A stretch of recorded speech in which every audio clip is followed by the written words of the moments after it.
É que nem avião, né? Tem um risco no avião? Claro que tem. Claro. Mas o risco é tão pequeno que a gente corre o risco. Submarino é a mesma coisa.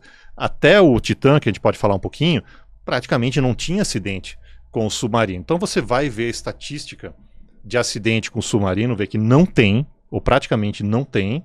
Você tem muito. É que nem andar de avião, mesma coisa que andar de avião, beleza? O negócio pode acontecer, pode dar ruim? Pode, mas a chance é tão baixa que você pega o avião. Tranquilo? Aí é a mesma coisa. Agora, o que aconteceu nesse do Titã é um conjunto.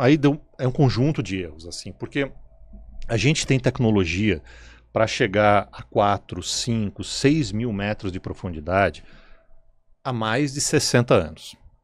Os Estados Unidos têm um submarino chamado Alvin, lá da década de 60, que chega até 5, 6 mil metros de profundidade, já fez sei lá quantos mergulhos nesses 60 anos e praticamente nunca teve um acidente fatal, tá? E uma vez lá deu um problema que não foi fatal. Então assim, fazendo a coisa direito, não dá ruim, certo? Então a gente tem e realmente não é para dar. Então a China tem submarino de mar profundo, o Japão tem, os Estados Unidos tem, uma série de países tem e não dá ruim, beleza? Eu estou falando de submarino de pesquisa, tá?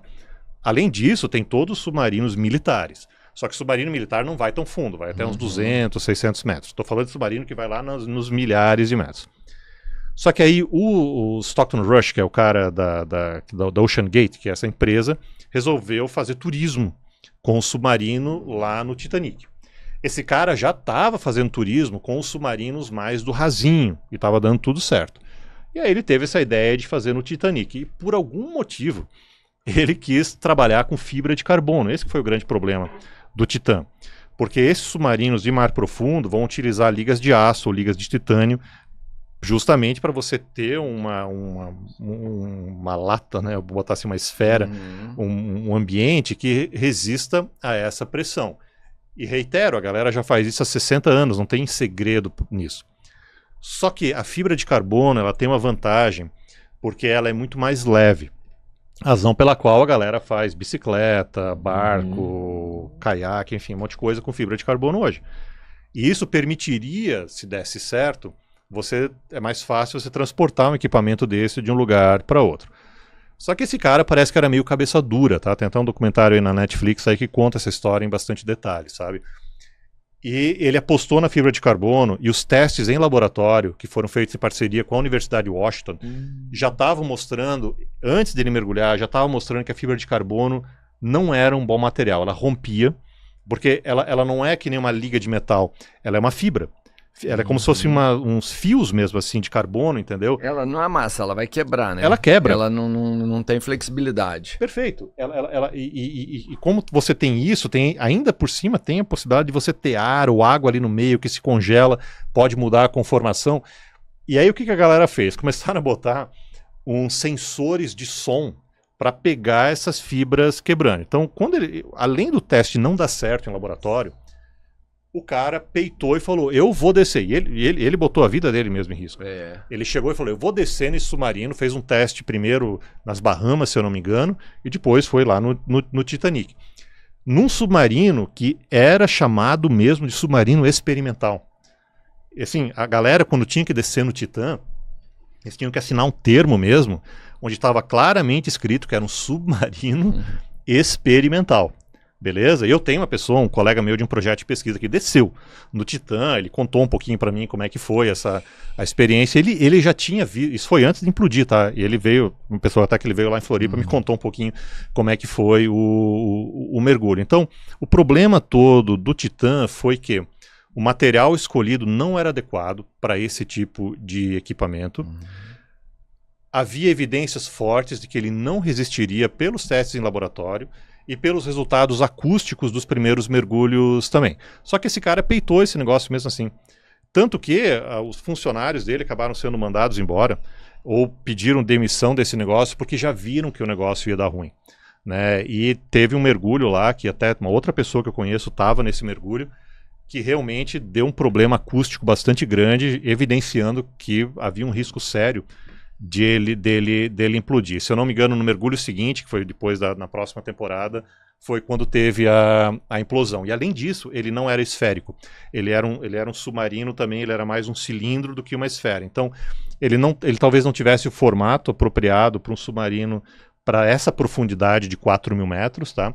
Mas o grande problema era o material que ele foi feito, que foi fibra de carbono.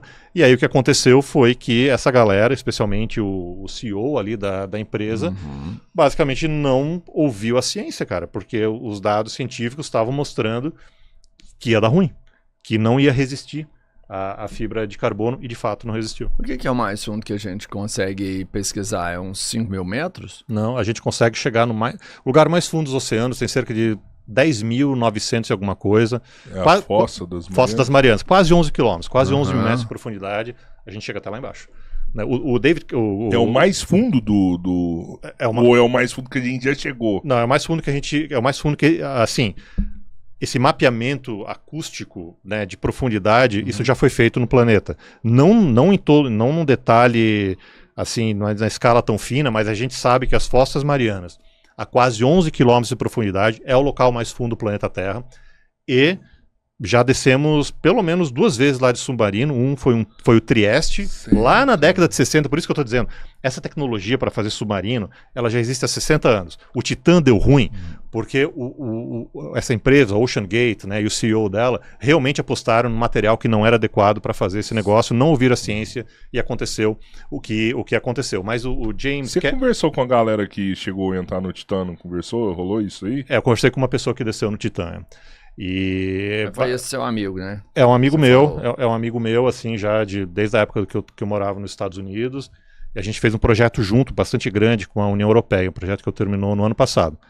E assim, o Stockton Rush, que é o CEO ali, era o CEO, né, que acabou falecendo na implosão do Titã, ele tinha esse lado que, de novo, ele não ouviu a ciência, ele era meio cabeça dura, ele apostou no material que não era adequado para fazer o submarino, mas por outro lado ele tinha um lado bacana, que ele envolvia os cientistas. Ele envolvia os cientistas, ele realmente queria trazer as pessoas para conhecer o mar. Ele tinha essa vontade de fazer, tipo o que o Jeff Bezos está fazendo agora com o foguete dele no espaço.